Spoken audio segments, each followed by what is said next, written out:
Imagine stepping into a museum. Among countless ancient remains lies a human skeleton that at first glance seems unremarkable. But look closer. A stone projectile point is still embedded in one of the ribs, not placed beside the body. Not added during burial, it was driven into living bone with enough force to remain there for more than 13,000 years. Yet that is not the most remarkable part. The individual did not die from that wound. The bone healed around the stone, proving they survived the attack. They recovered, lived on, and carried that scar for years. But the story did not end there. Years later, the individual suffered another attack. This time, the skeleton tells a different story. There is no healing, no recovery. The second injury was fatal. This person lived about 13,400 years ago in the Nile Valley in what is now northern Sudan. Long before written language, kingdoms, or organized armies, human groups were already coming into violent conflict. That single skeleton raises an unsettling question. Was this an isolated act of prehistoric violence, or part of a much larger pattern? The answer depends on how we define the word war. If war means organized states, professional armies,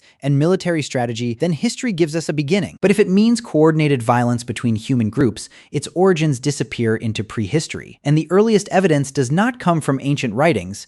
It comes from something far more enduring: bones. Those silent witnesses would eventually lead archaeologists to a forgotten cemetery in the Nile Valley, where dozens of skeletons suggest this was not a single tragedy, but part of a much longer pattern of repeated violence stretching across generations. The remains led researchers to a site known as Jebel Sahaba, also called Cemetery 1417. Located in the Nile Valley, this ancient burial ground lay undisturbed for thousands of years until the 1960s, when archaeologist Fred Wendorf excavated it during work connected to the construction of the Aswan Dam. What emerged from the ground was remarkable. The cemetery contained the remains of 61 individuals, dating to about 13,400 years ago. But the most striking discovery was not the number of burials. It was the condition of the skeletons. Many showed unmistakable signs of violent injury. Stone projectile points were found embedded in bone. Others were discovered inside body cavities, suggesting arrows or spears had struck with tremendous force. For many years, archaeologists believed they had uncovered one of the earliest known examples of large-scale prehistoric violence. The explanation seemed simple: a single violent encounter, a prehistoric massacre, perhaps even the earliest known war. Then the evidence was examined again. Using modern microscopic analysis, a team led by Isabel Krivker carefully re-examined every skeleton. They identified more than 100 injuries that earlier studies had missed. But the most important discovery was not the number of wounds. It was when they had occurred. Many individuals carried both healed injuries and more recent trauma. Some had survived earlier violent encounters, only to suffer similar injuries again later in life. Men, women, children. The same pattern appeared throughout the cemetery. Rather than pointing to one catastrophic event, the evidence suggested repeated episodes of violent encounters between groups over many years, perhaps even generations. That single discovery transformed the entire interpretation of the site. But what could have driven small hunter-gatherer communities into repeated violence long before cities, kingdoms, or agriculture existed? To answer that question, researchers turned to a force that shaped every early human society: the changing climate itself. If Jebel Sahaba was not the aftermath of a single battle, then what kept pulling these communities into repeated conflict? According to researchers who re-examined the site, one possible explanation lies in the environment itself. Around 13,400 years ago, the Earth was emerging from the last ice age. In the Nile Valley, conditions were changing rapidly. Water levels rose and fell. Rainfall became less predictable. The resources that hunter-gatherer communities depended on no longer followed a reliable seasonal rhythm. Life became increasingly uncertain. For small groups living directly from the land, even modest environmental changes could reshape daily survival. Food, fresh water, and game animals were no longer available in the same places or at the same times.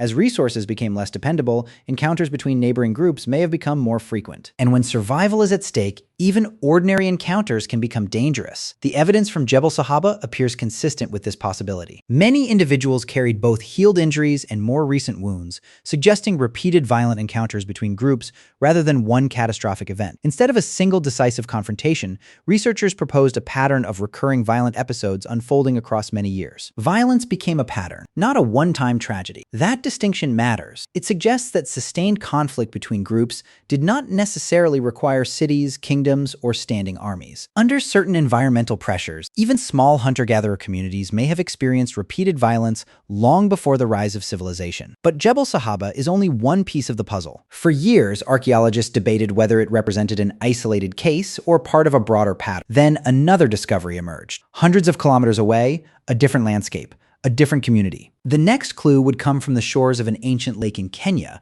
where a remarkable discovery would deepen the mystery of humanity's earliest conflicts. The discovery began almost by chance. In 2012, a field assistant named Pedro Ibea noticed human bones emerging from the eroding shoreline of Lake Turkana in northern Kenya. That unexpected discovery led to a major archaeological investigation. A team led by Marta Mirazon Lar carefully excavated the site.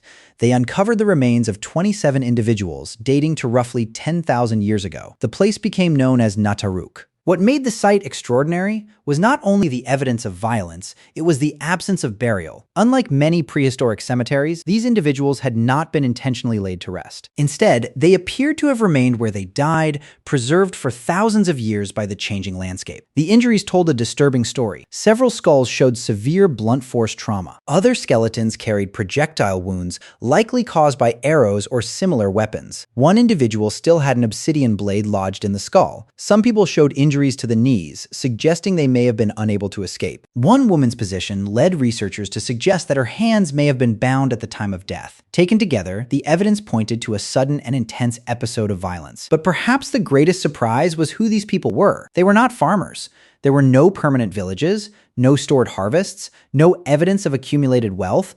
Everything pointed to small, mobile hunter-gatherer communities. That challenged a long-standing idea in archaeology. For decades, many researchers believed large-scale violence emerged only after agriculture created land, property, and resources worth defending. Nataruk suggested the story might be far more complicated. If the people at Nataruk were not defending farms or permanent villages, then what led to their deaths? Archaeologists still cannot answer with certainty. The bones preserve the injuries. They do not preserve the motive. All that remains are possibilities. One involves territory. Although these communities were highly mobile, the region around Lake Turkana looked very different 10,000 years ago. Instead of today's dry landscape, it was filled with wetlands and fresh water. Fish, animals, and plant life were far more abundant. Access to such rich resources may have been valuable even without permanent settlements. Another possibility concerns people rather than places. The remains include men, women, and children. But researchers noticed something unusual. Young adult females appear to be underrepresented among the dead. Some scholars have suggested that women may have been taken during the conflict rather than killed, although this remains an interpretation rather than a confirmed fact. Other explanations have also been proposed. Long-standing disputes, competition over seasonal resources, conflicts whose original causes have been lost to time, or tensions that left no trace beyond the violence itself. What Nataruk clearly demonstrates is not why the violence happened, but that organized lethal conflict was possible among hunter-gatherer groups long before agriculture became widespread. That conclusion challenged a long-standing assumption in archaeology. For many years, researchers believed farming created warfare by introducing land ownership and stored resources. Nataruk suggested the relationship was more complicated. Yet, before drawing conclusions about human nature, another line of evidence must be considered. Surprisingly, it does not come from archaeology. It comes from living animals, our closest evolutionary relatives. To understand whether humans invented war or inherited the capacity for it, we must leave the archaeological record behind and enter the forests of East Africa, where the behavior of wild chimpanzees would transform how scientists think about the origins of human conflict. To explore whether the roots of war extend beyond humanity, researchers turn to our closest living relatives, chimpanzees. By the early 1970s, primatologist Jane Goodall had spent years studying wild chimpanzees at Gombe Stream National Park in Tanzania. She knew many of them individually, documented their social lives, and believed she understood the dynamics of their community. Then everything changed. Over time, the community gradually divided into two neighboring groups. The larger northern group became known as Kasakela. The smaller southern group was called Kahama. At first, the separation appeared to be little more than a territorial division, but between 1974 and 1978, researchers witnessed something completely unexpected. Small groups of Kasakela males quietly entered Kahama territory. They did not launch one large attack. Instead, they searched for isolated individuals. When they found one alone, they surrounded it, and they attacked, coordinated, repeated, lethal. By the end of the conflict, every adult male in the Kahama community had been killed, At least one adolescent male also died. Several females disappeared, and their fate remains unclear. Eventually, the Kahama community ceased to exist. Its former territory was absorbed by the neighboring group. The observations deeply affected Jane Goodall. After years of documenting chimpanzees as highly social and emotionally complex animals, witnessing repeated coordinated killings forced scientists to rethink what these primates and perhaps humans might be capable of. The implications reached far beyond chimpanzee behavior. Humans and chimpanzees share a relatively recent common ancestor. If our closest living relatives can organize repeated territorial attacks, one important question naturally follows. Did humans invent organized group violence? Or did the capacity for it exist long before our own species appeared? That question would ignite one of anthropology's most enduring debates, forcing scientists to look beyond archaeology and deep into the evolutionary roots of human aggression. The observations at Gombe sparked a debate that remains unresolved. If chimpanzees are capable of coordinated territorial killings, does that suggest humans inherited the foundations of war from a shared ancestor? Many researchers believe this question deserves serious consideration. Humans and chimpanzees share roughly 98 to 99% of their DNA. Their evolutionary lineages separated around 6 to 7 million years ago. If both species display organized aggression between groups, perhaps the roots of that behavior stretch far deeper than human history itself. This idea is often called the deep roots hypothesis. One of its best-known supporters is archaeologist Lawrence Keeley. Drawing on archaeological discoveries and ethnographic evidence, Keeley argued that violence between human groups was likely far more common and often more lethal than many scholars once believed. Later, psychologist Steven Pinker used much of the same evidence to support a broader argument. He proposed that although war has marked much of human history, rates of violent death have generally declined over time, largely because organized states became more effective at limiting violence. But not everyone agrees. Other researchers argue that the evidence tells a more complicated story. They caution against assuming that violence among chimpanzees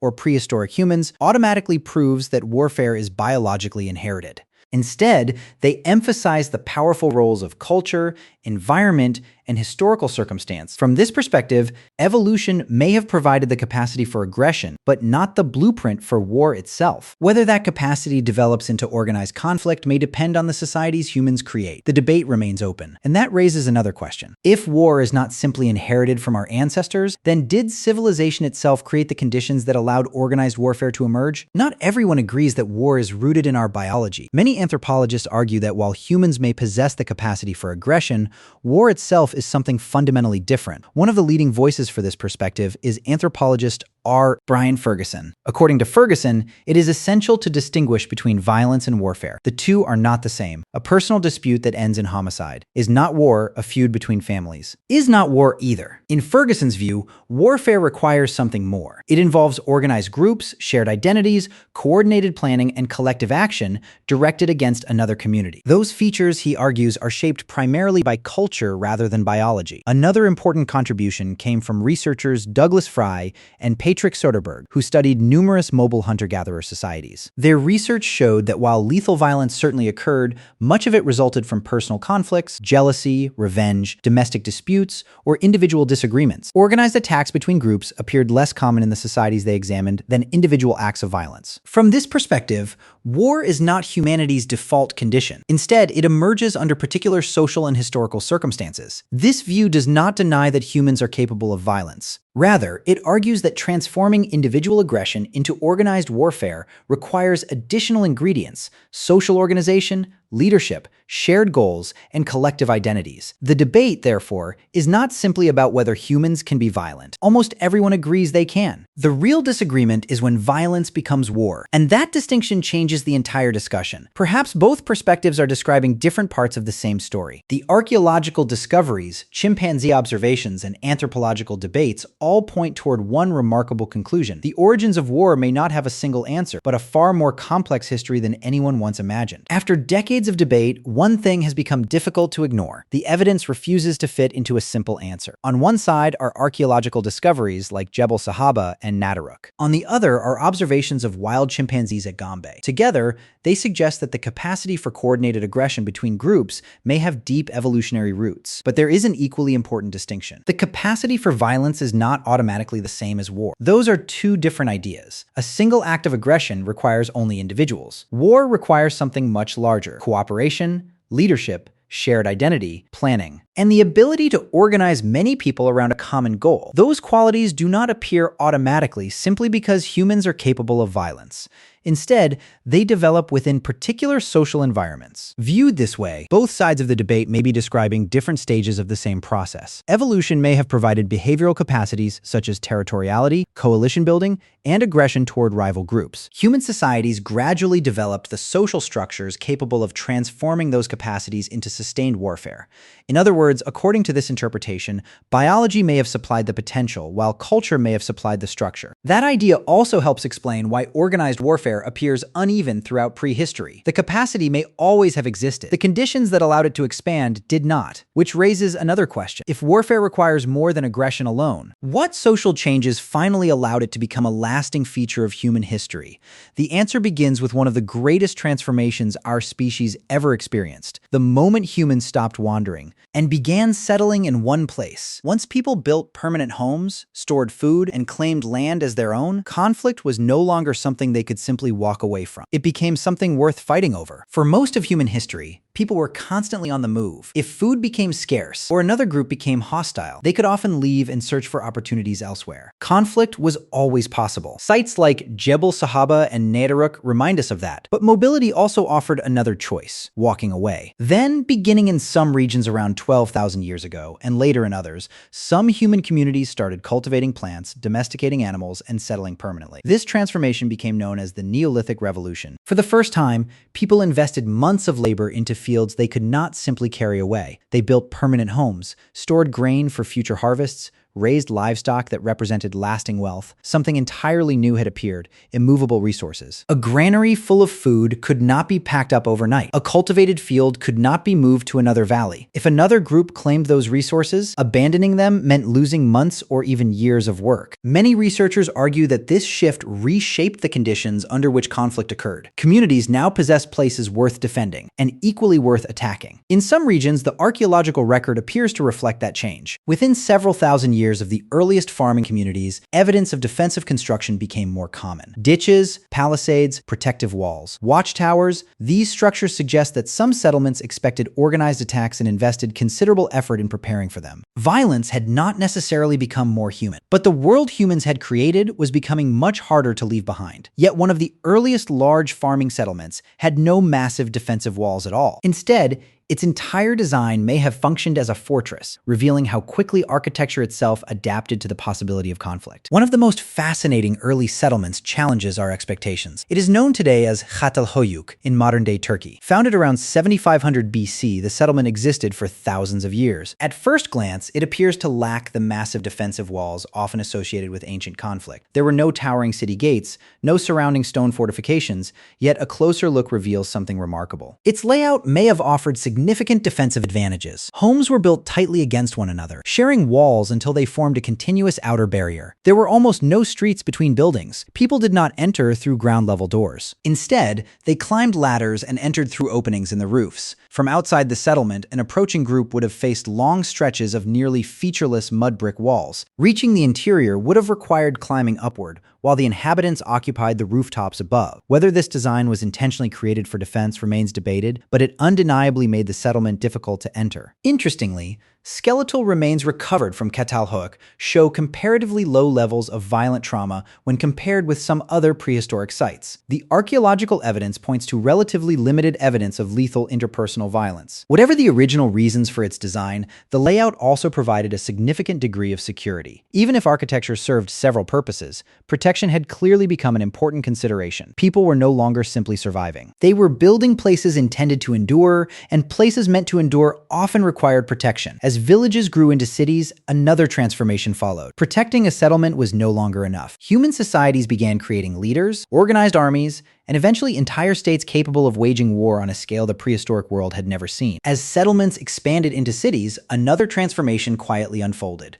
Communities no longer needed only stronger walls. They also developed stronger systems of leadership. The rise of chiefs, rulers, and early states made it possible to organize people on a scale that small villages never could. On an unprecedented scale, violence could now be directed not just by individuals, but by emerging governments and ruling authorities. One of the clearest examples comes from ancient Mesopotamia, Mesopotamia. By the 3rd millennium BC, city-states such as Uruk, Lagash, and Umma competed for fertile land and valuable resources between the Tigris and Euphrates rivers. Conflict had become increasingly organized. A remarkable glimpse into this world appears on the famous Stela of the Vultures, dating to around 2450 BC. Rather than showing a chaotic struggle, the monument depicts disciplined soldiers advancing together in formation. They carry shields. They level their spears. They march as a coordinated military force. The monument also portrays defeated enemies and celebrates military victory, suggesting that warfare had become part of political identity as well as survival. This marks a major shift from the scattered raids suggested by much earlier archaeological sites. Violence was no longer simply a series of local encounters. It had become an organized activity directed by emerging states with defined leadership and collective goals. The archaeological record reflects this growing complexity. Cities competed, territories were contested,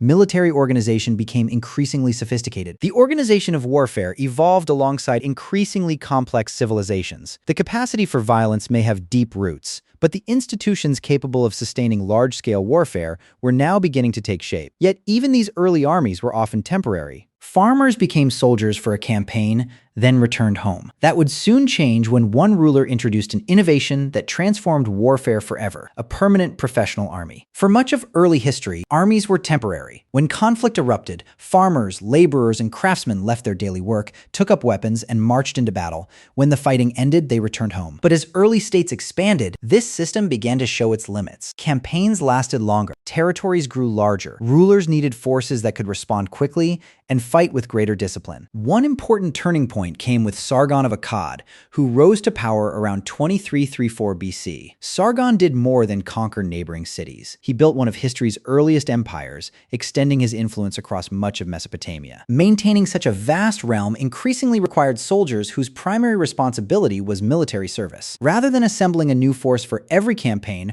rulers could rely on trained troops who remained under continuous command. This represented a profound change. Military knowledge could be preserved and refined. Training became more consistent. Campaigns could be planned with greater precision. In many early states, warfare was becoming a more permanent institution rather than an occasional response to crisis. As states continued to develop, military organization evolved alongside them. Weapons improved. Logistics became more sophisticated. Leaders coordinated increasingly complex operations across larger territories. The transformation had taken thousands of years, from scattered clashes among small hunter-gatherer groups to organized armies directed by powerful states. The scale had changed dramatically. Yet one question remained: had human nature changed, or had human societies simply become better at organizing a capacity that already existed? As armies became more disciplined, so did the tools they carried. The next stage of history would be shaped not only by larger armies, but by a constant race to build better weapons, stronger defenses, and more effective ways of fighting. As armies became larger and more organized, another pattern began to emerge. Military history was no longer shaped only by the number of soldiers on the battlefield. It was increasingly influenced by technology. Many improvements in weapons eventually prompted new defensive responses. Likewise, stronger defenses often encouraged new methods of attack. This cycle repeated in different forms across long stretches of history. Early warriors fought with wooden clubs and sharpened stone points. Later came bronze swords and spears. Then iron weapons, stronger armor, more powerful bows,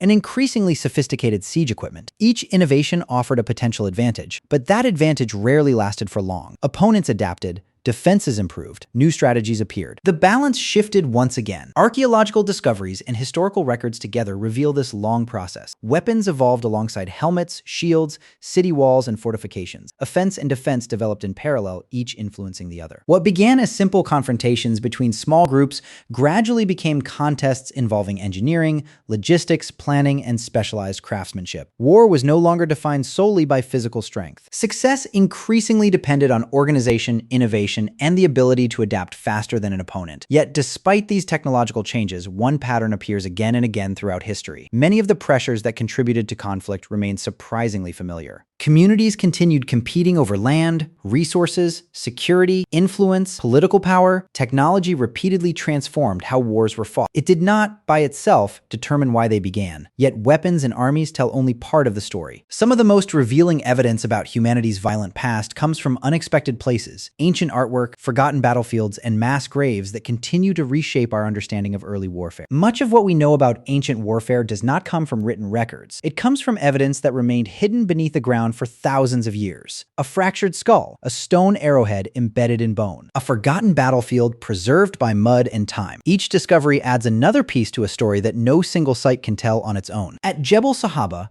repeated injuries suggest violence unfolding across multiple episodes rather than a single event. At Nataruk, bodies left where they fell reveal a different kind of prehistoric tragedy. Much later, the Talents Valley in northern Europe preserved the remains of what appears to have been a large Bronze Age conflict, involving hundreds of participants, and possibly many more. Meanwhile, discoveries at Crow Creek in North America remind researchers that organized violence appeared in many different regions and historical periods. Ancient artwork provides another layer of evidence. Some rock art, carved monuments, and early inscriptions depict armed groups, weapons, prisoners, and scenes of battle. By themselves, these images cannot explain exactly what happened, but alongside archaeology, they help researchers reconstruct broader patterns of conflict across time. No single discovery answers the question of where war began. Each site preserves only one moment, one community, one chapter. Together, they reveal that human conflict has taken many different forms across thousands of years. Some episodes were isolated. Others were repeated.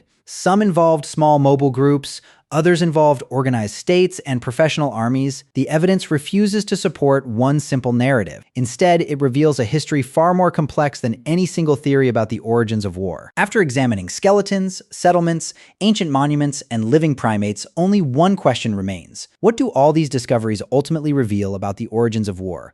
And what might they tell us about ourselves today? After following this journey from prehistoric skeletons to the rise of ancient armies, one conclusion becomes difficult to ignore. There was no single moment when war suddenly appeared. The evidence points instead to a long and gradual process. Sites such as Jebel Sahaba and Nataruk show that repeated or coordinated violence between groups existed long before cities and kingdoms. Observations of chimpanzees remind us that coordinated aggression is not unique to our species. At the same time, farming, permanent settlements, and early states created new social and economic conditions that allowed conflict to become larger, more organized, and increasingly complex. Each discovery contributes one piece of the story. None provides the complete answer. Perhaps that is the most important lesson. The origins of war cannot be explained by biology alone, nor can they be explained entirely by culture, agriculture, or civilization. Instead, archaeological and anthropological evidence suggests that human conflict has been shaped by many interacting forces over thousands of years. Evolution, environment, resources, social organization, political power, technology,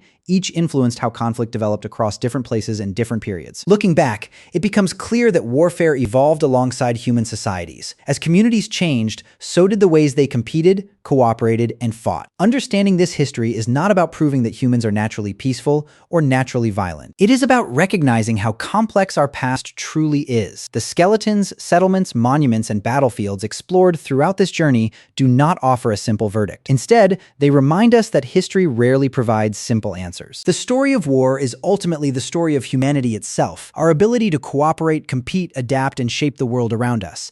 And perhaps the greatest lesson is this. By understanding how conflict developed across our past, we gain a deeper understanding not only of where we came from, but also of the forces that continue to influence human societies today.